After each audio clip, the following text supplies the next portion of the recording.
Existe uma história no Antigo Testamento que, se eu for sincero com você, considero a mais perturbadora de toda a Bíblia e que poderia muito bem ser considerada imprópria para menores de idade.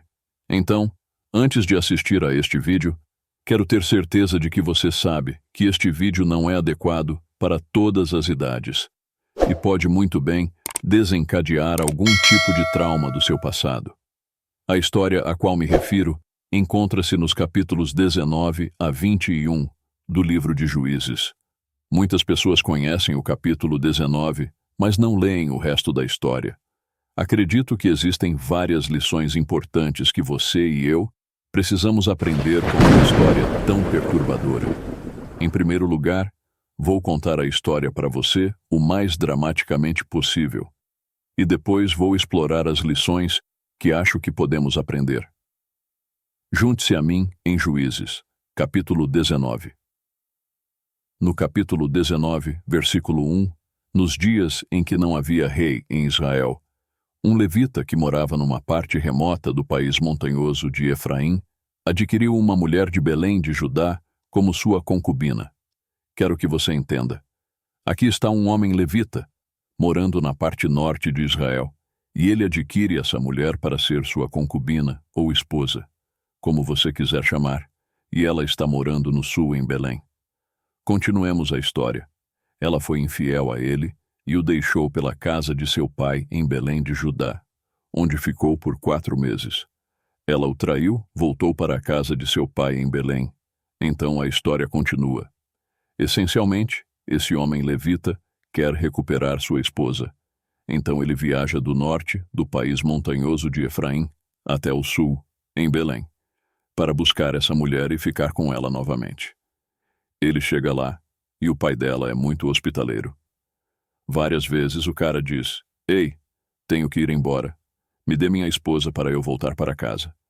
E o pai diz: Não, fique mais uma noite." Ele diz: "Ok, fico mais uma noite." E isso se repete por vários dias, até que finalmente o homem diz: "Ei, com todo o respeito, agradeço sua hospitalidade, mas preciso ir. Preciso voltar para casa." Então ele finalmente parte de volta para casa, e é aí que toda a tragédia ocorre. Pois bem, o homem está com sua concubina, viajando de Belém, no sul de Israel, para o norte, em Efraim. Eles estavam perto de Jebus, e o dia estava quase acabando. O servo disse ao seu mestre: "Por favor, por que não paramos nesta cidade jebusita e passamos a noite aqui?" Mas seu mestre respondeu: "Não vamos parar em uma cidade estrangeira, onde não há israelitas. Vamos continuar até Jobeá." Então seu servo disse: "Vamos tentar alcançar um desses lugares e passar a noite em Jobeá, ou Ramá." Então eles continuaram sua jornada, e o sol se pôs enquanto se aproximavam de Jobeá, em Benjamim. Então eles vão para lá, e para sua surpresa, ninguém está disposto a recebê-los em suas casas. A hospitalidade era uma coisa enorme na cultura israelita. No final da noite, um homem idoso aparece na praça e diz: "Por que você ainda está aqui? Alguém já o acolheu em sua casa?" E eles respondem: "Não, ninguém nos acolheu." E o homem idoso diz: "Sabe de uma coisa? Você pode ficar comigo esta noite." E o levita responde: "Ótimo, só quero te avisar que não precisamos de nada de você. Temos comida suficiente para nossos jumentos, para mim e para minha concubina. Só precisamos de um lugar para descansar a cabeça. Se você me der um travesseiro, é tudo de que preciso." E o homem idoso diz: "Sem problemas, você pode ficar comigo, estamos bem." Então esse homem levita, seu servo e sua concubina passam a noite na casa desse homem em Gibeá. E então isso acontece. Enquanto eles estavam se divertindo, de repente, homens malignos da cidade cercaram a casa e bateram na porta. Eles disseram ao dono da casa, o homem idoso: "Traga o homem que veio à sua casa para que possamos ter relações sexuais com ele." Uau, cara, é aqui que a história toma um rumo. Há homens pervertidos vivendo em Jabeá, benjamitas, que vão à casa desse homem idoso e dizem: "Ei, sabemos que você tem um hóspede em sua casa. Traga-o para fora para que todos nós possamos ter relações sexuais com ele. Agora observe o que acontece a seguir. O dono da casa saiu e disse: Por favor, não façam essa maldade, meus irmãos. Afinal, esse homem veio à minha casa. Não cometam essa horrível atrocidade aqui. Deixe-me trazer minha filha virgem e a concubina do homem. Abusem delas e façam o que quiserem com elas. Mas não cometam esta coisa ultrajante contra este homem. Vamos lidar com isso um pouco mais tarde neste vídeo, mas o que acontece a seguir é impensável. Diz no versículo 25 que, mas o homem não quis ouvir, então pegou sua concubina e a levou para fora até eles. Eles a estupraram e abusaram dela a noite toda até o amanhecer. Ao amanhecer, a deixaram ir. Agora, meu amigo, é por isso que eu disse que este vídeo pode ser considerado impróprio para menores e pode desencadear algumas coisas do seu passado. Porque eu quero que você imagine, aqui está um grupo de homens pervertidos e eles estão se revezando para ter relações sexuais com esta mulher. Eles estão a estuprando durante toda a noite, até que pela manhã eles finalmente a deixam e erram. E é isso que acontece com essa jovem mulher triste. No início da manhã, a mulher volta, e enquanto clareava, ela desabou na porta da casa do homem onde seu senhor estava. Você pode imaginar, ela está tão desgastada, tão espancada, tão abusada durante toda a noite por esses homens, que mal tem forças para se arrastar de volta para a casa desse homem, e simplesmente desaba no alpendre e se deita. Agora, observe o que acontece a seguir. Diz aqui que quando seu senhor se levantou de manhã, abriu as portas da casa e saiu para continuar sua viagem. Lá estava a mulher, sua concubina, desabada perto da porta da casa com as mãos no limiar. Levante-se, ele disse a ela. Vamos embora. Mas não houve resposta. A mulher havia sido tão abusada que havia morrido. Observe que diz aqui que o homem colocou-a em seu jumento e partiu para casa. Agora, o que vai acontecer a seguir é muito triste e horrível. Mas diz assim: quando ele entrou em sua casa, pegou uma faca, segurou sua concubina, cortou-a em 12 pedaços, membro por membro, e depois enviou-a por todo o território de Israel. Todos que viram isso disseram: nada como isso já aconteceu ou foi visto desde o dia em que os israelitas saíram da terra do Egito até agora. Pensem nisso, discutam e falem. Esse homem levou sua concubina para casa, cortou-a em 12 pedaços e, sem dúvida, anexou uma carta a cada pedaço de sua concubina falecida e enviou um pedaço diferente de seu corpo para as 12 tribos de Israel, com uma carta contando exatamente o que havia sido feito por seus próprios irmãos. Uma das 12 tribos de Israel, a tribo de Benjamim. E quando estas outras tribos viram e leram o que havia acontecido com essa mulher, disseram: nada como isso já aconteceu ao longo da nossa história. Agora, há muito mais na história nos capítulos 20 e 21, então quero que você aguarde. Mas é aqui que quero começar a olhar para algumas lições que podemos aprender com isso. E a primeira lição é esta: quando não há responsabilidade em nossas vidas, temos uma forte tendência a nos desviar.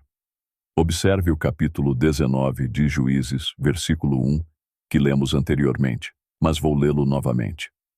Naqueles dias, quando não havia rei em Israel, você vê, quando você e eu não temos que prestar contas, quando não há medo de termos que nos explicar ou ser responsáveis por nossas decisões e ações, meu amigo, estamos mais propensos a tomar decisões ruins, porque pensamos que podemos tomar essas decisões isoladamente, sem ter que responder a mais ninguém. E isso é exatamente o que estava acontecendo em Israel. Não havia rei, havia uma lei. Mas as pessoas não estavam respeitando a lei. Ela não estava sendo aplicada. E como resultado, o que aconteceu? Eles acabaram fazendo algo que provavelmente nunca imaginaram que fariam. A segunda mini lição que quero abordar é garantir: quanto mais você se afasta de Deus, mais vulnerável você se torna a cometer esse pecado. Agora, a história não termina no capítulo 19. Eu gostaria que terminasse, mas na verdade piora, porque o que acontece agora, no capítulo 20, é uma guerra civil entre as 11 tribos de Israel, e eles estão lutando contra a tribo de Benjamim, porque é a tribo de Benjamim que cometeu esse ato hediondo de pecado contra um de seus próprios irmãos israelitas. Então, eu quero encorajá-lo a ler em detalhes os capítulos 20 e 21. Mas para resumir, há uma enorme batalha. Milhares e milhares de vidas foram perdidas como resultado dessa batalha, de ambos os lados, e o que acaba acontecendo é que só restam 600 homens benjamitas.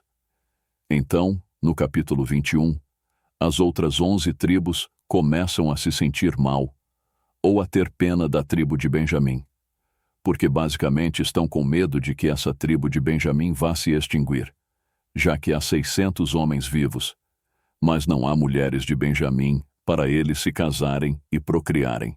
Agora eles têm outro problema, porque agora estão preocupados que uma de suas 12 tribos de Israel vá se extinguir. Agora isso leva à minha quarta lição. Cada decisão ruim que tomamos tem consequências que não podemos escolher. Embora o que essas pessoas benjamitas fizeram fosse errado, as outras 11 tribos vindo e realmente lutando e matando-as, foi uma decisão que eles tomaram, e agora eles têm que pagar pelo resultado dessa decisão. E os benjamitas também têm que pagar pelo resultado de sua decisão ruim. Ouça, você pode escolher seu pecado, mas não pode escolher suas consequências. Cada decisão que você toma tem consequências. E o problema é, pessoal, você e eu não podemos escolher esses tipos de consequências. Então, o que acontece é que esses israelitas vão e matam homens desse clã chamado Jabes de Gileade. E há 400 mulheres que nunca estiveram com um homem. Então, eles pegam essas 400 mulheres e as dão a 400 dos 600 homens benjamitas para esses homens benjamitas procriarem. Mas qual é o problema? Matemática simples. Havia 600 homens benjamitas que não conseguiram encontrar esposas, porque todas as esposas foram assassinadas e mortas. E 400 deles agora têm uma esposa dada a eles do clã de Jabes de Gileade. Então, o problema é que agora há 200 homens de Benjamim que não têm esposas. E é por isso que eu disse que uma decisão ruim muitas vezes leva a outra. Porque o que acontece a seguir é que esses israelitas basicamente dizem: sabe de uma coisa? Nós todos fizemos um juramento e dissemos que não poderíamos dar nossas filhas a nenhum dos benjamitas, mas não diz nada sobre se elas forem levadas. Então, o que acontece é que eles têm que tomar outra decisão ruim e dizem: ei, sabem de uma coisa? E isso é o que os benjamitas precisam fazer. Eles enviam uma mensagem e dizem: ei, olha, tem um festival chegando, uma festa, e basicamente algumas de nossas filhas vão estar dançando e se divertindo nessa festa. Tecnicamente, não podemos dar nossas filhas a vocês porque fizemos um juramento. Mas se vocês as encontrarem e as sequestrarem, isso é problema de vocês. Se vocês as encontrarem e sequestrarem, nós estaremos livres desse juramento, porque tecnicamente não demos nossas filhas a vocês, e vocês poderão ter uma esposa e procriar. Então eles têm essa festa, e essencialmente, esses 200 homens benjamitas vão e roubam e sequestram essas mulheres enquanto elas estão dançando em uma festa, e as levam de volta como suas esposas. Agora, pessoal, eu sei que esta é uma história louca, e tentei resumi-la o mais rápido que pude, mas o ponto é este: uma decisão ruim muitas vezes leva a outra, e todo tipo de decisões ruins afetam outras pessoas. Passe por essa história novamente e veja quantas pessoas foram afetadas negativamente por uma decisão ruim. Alguns dos homens benjamitas mereciam o que aconteceu com eles, mas a maioria das pessoas em Benjamim não tinha nada a ver com isso, e morreram em batalha. O povo de Jabes de Gileade morreu também. As mulheres foram então levadas de sua terra e dadas a esses benjamitas. E então essas outras mulheres foram sequestradas pelos homens benjamitas e levadas para longe de suas famílias. Tudo isso aconteceu por causa de decisões ruins, mas aqui está a quinta e última lição que quero encorajá-lo hoje. Deus tem graça para nós, mesmo no meio de nossas decisões mais destrutivas. Note como o livro de Juízes termina. Diz aqui que os benjamitas fizeram isso e pegaram o número de mulheres que precisavam dos dançarinos que capturaram. Eles voltaram para sua própria herança, reconstruíram suas cidades e viveram nelas. Naquela época, cada um dos israelitas voltou de lá para sua própria tribo e família. Cada um voltou de lá para sua própria herança.